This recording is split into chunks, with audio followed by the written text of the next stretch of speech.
Permisi Eyang, ada apa? Kok jenengan panggil saya buat rawuh kemari? Apa ada hal penting? Santo tadi kelihatan agak panik. Tanya Bagio, petinggi desa Ledok Ombo. Kalau ndak penting, aku nggak akan manggil kowe kesini sepagi ini, Bagio. Seru Eyang Putri. Nje. Jadi ada apa sebenarnya? Ada hal penting apa kira-kira? Nyai Larapati, ujar Eyang Putri dengan mata terpejam. Sinten Eyang?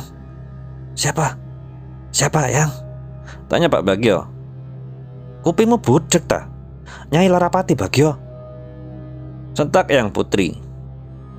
Nggih, masalahnya kulo ndak kenal siapa tuh Nyai Pati-Pati.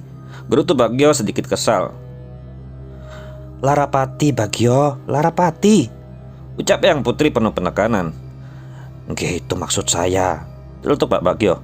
Memangnya Nyai Larapati kenapa, Yang? Dia kembali, Bagio. Dia kembali. Hubungannya dengan saya apa nggih, Yang? Tanya Pak Bagio lagi sambil menggaruk kepala. Geblek. Kenapa pula warga milih kamu menggantikan mendiang bapakmu? Otakmu ini ndak bisa diajak ngebut mikir. Kowe iki petinggi desa, Bagio. Jelas ini ada hubungannya denganmu. Rungok nih. Dengarkan, Le. Kembalinya wanita itu berarti tanda bahaya buat desa kita. Seru Eyang Putri tak sabaran. Lantas, kita harus bagaimana, Eyang? Tindakan apa yang harus kita ambil? Tanya Pak Bagio. Saya kira setelah gadis itu mati semua bakal kembali sentosa. Kata Eyang, adanya pacak klip berkepanjangan ini karena ulahnya. Imbuh Bagio. Siapa bilang begitu? Itu cuma pemikiranku saja, pemikiranku. Kenapa kalian jadi ikut-ikutan, ha? Kalian juga yang merencanakan pembantaian itu. Kenapa bawa-bawa namaku? Gila Eyang Putri. Lah, terus jenengan kok iya aja waktu kita berunding soal rencana itu. Eyang juga bilang mata mawar mirip dengan iblis yang dulu menghancurkan desa dengan bala. Ya gimana kita ndak terprovokasi? Tanya Pak Bagio. Iblis yang kumaksud adalah Nyai Larapati, Bagio. Dan dia kembali lagi. Ini benar-benar gawat. Dan soal mawar, kalau ndak mencoba pemikiran kalian, siapa yang tahu hasilnya? Lagi pula, dia ndak sepenting itu di desa kita. Seru Eyang Putri tanpa punya rasa welas. Di lain sisi, Sopo iku? Ayo banget. Hidungnya mbangir, rambutnya hitam panjang. Kecantikanku tersaingi. seru Mbak Laili, perempuan berusia 27 tahun dengan rambut bergelombang penuh kutu. Juga badan bantat seperti kue lepet. Namun tingkat kepercayaan diri tingkat dewa. Tersaingi. Karo aku wae sampean kalah, Mbak. Celetuk Indana sambil menahan tawa. Kata bojoku, di desa ini aku sing paling ayu. Nggak percaya? Tanya wae sama Kang Mas Udin. Cerocos Mbak Laili. Pasang matanya kembali menatap ke arah perempuan asing yang sedang berjalan ke arah warung Mbok Asih. Cantik banget yo. Celetuk Indana mengagumi kecantikan perempuan yang tak lain adalah Melati. Melati bisa mendengar semua bisik-bisik yang ditujukan untuknya. Dia tersenyum miring. Mari lihat wajah cantikku malam nanti. Aku bisa jamin mimpi kalian akan buruk. Semoga kalian jangan dulu mati menyusulku. Gumamnya lirih, nyaris tak terdengar. Mereka kah yang suka menghina semasa hidupmu? Tanya Nyai Larapati pada Mawar. Tentu, hanya dua sosok yang kini berada dalam satu tubuh dengan penampilan paripurna itu yang bisa mendengarnya. Ya, aku ingat betul bagaimana mereka menghinakan aku karena mata merahku. Desis Mawar dalam hati dan pikirannya. Sungguh bodoh. Mereka membuatku memulai ini lebih awal karena mereka berani mengusikmu. Apa maksudnya itu, Nyai? Tanya Mawar lagi. Bukan apa-apa. Suatu saat kau akan tahu sendiri. Sahut Nyai Larapati. urus saja tubuh ini, imbuhnya. Nduk, cantik-cantik suka ngelamun. Sampai mau beli apa? Tanya Mbok Asih sambil melambaikan tangan di depan wajah Melati. Melati tersentak, dia jadi tampak gelagapan. Ini Mbok, saya mau beli kelapa parut. Ada? Tanya Melati. Ada. Ngomong-ngomong, sampean orang mana? Kok Mbok ndak pernah lihat? Tanya Mbok Asih. Saya keluarga dari Mbak Karso, Mbok. Saya datang dari jauh. Saya kesini setelah dengar cucunya meninggal nggak wajar. Ujar Melati datar. Oh alah, sanak keluarganya Mbak Karso toh. Sahut Mbok Asih. Wah, cantik banget ya. Ramah lagi. Nggak kayak si Mawar itu.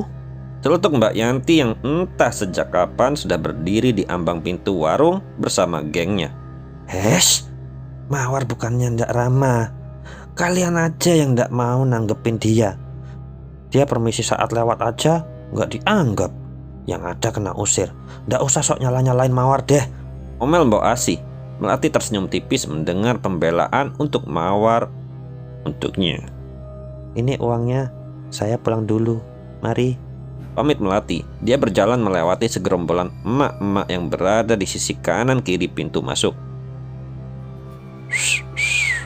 Sengaja dia mengambil jalan memutar untuk kembali ke rumah Mbak Karso. Seorang lelaki berperawakan tinggi mengikuti di belakangnya, membuat Melati mempercepat langkah.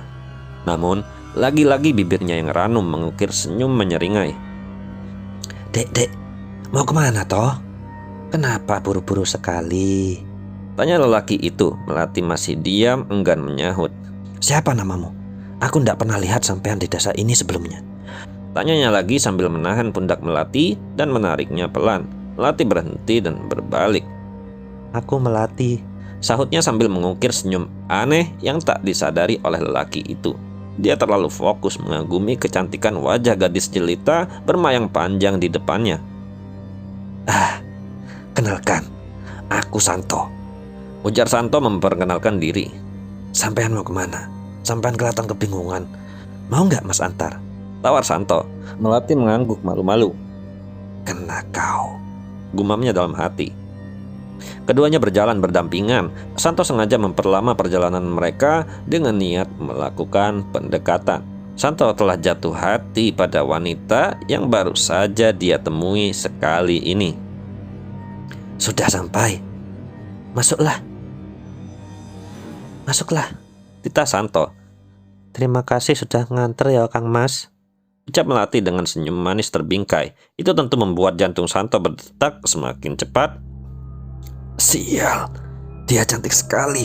Aku jadi tidak sabar buat bisa memiliki dia seutuhnya. Batin Santo. Mas tidak mau mampir dulu? Tanya Mawar. Santo menggeleng pelan.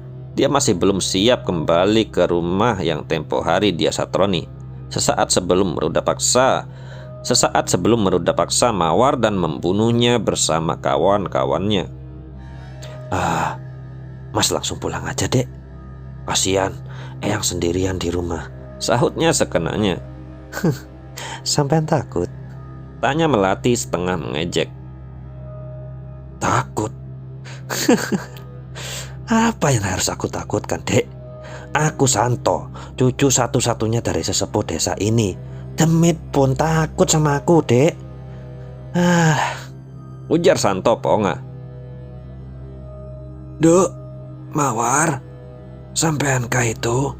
Seru suara Mbah Karso dari dalam rumah sederhana itu. Melati menoleh cepat. Dia menggigit bibir bawahnya. Mbah pasti lupa. Batinnya. Mawar kan sudah. Ujar Santo dengan kalimat menggantung. Maaf mas, aku masuk dulu. Simbah lagi kurang sehat. Mbah belum bisa menerima kematian Mawar dengan hati yang lapang. Asmanya kambuh dan Simbah demam. Mbah pasti lagi mengigau sampai panggil-panggil nama Mawar begitu. Kilah Melati. Ya sudah, sampai masuk ya dek. Aku pulang dulu. Pamit Santo. Melati mengangguk. Dia pun melenggang memasuki rumah yang lebih pantas disebut gubuk itu. Sementara itu, Di sebuah kamar berukuran 2,5 meter persegi, seorang wanita parubaya sedang berbaring dengan tubuh menggigil. Giginya bergemelatuk. Selimut menutup hampir seluruh tubuhnya. Keringat dingin tak henti keluar dari pori-pori kulitnya. Bu, sampean kenapa toh? Sejak pulang dari warung semalam, sampean kok jadi gemetaran gini? Sampean habis lihat demit tah? Tanya Pak Joko. Ibu ndak apa-apa, Pak. Bener, ibu ndak apa-apa. Ibu cuma demam biasa. Besok juga sembuh. Sahut Bu Jamila dari balik selimutnya. Wah, ya wis. Bapak mau ke sawah dulu ya. Mau antar kiriman nasi. Ndak apa-apa kan bapak tinggal. Kasihan orang-orang yang tandur loh.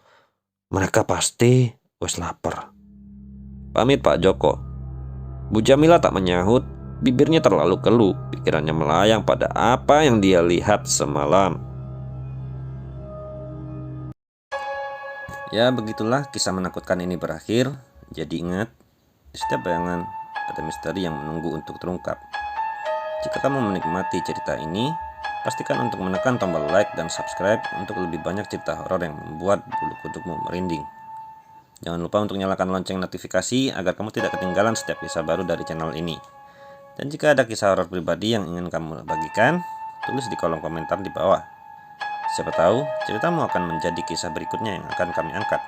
Terima kasih telah menonton. Jangan lupa dukung channel baru kami supaya bisa cepat berkembang dan semakin baik lagi. Sampai jumpa di cerita selanjutnya. Wassalamualaikum warahmatullahi wabarakatuh.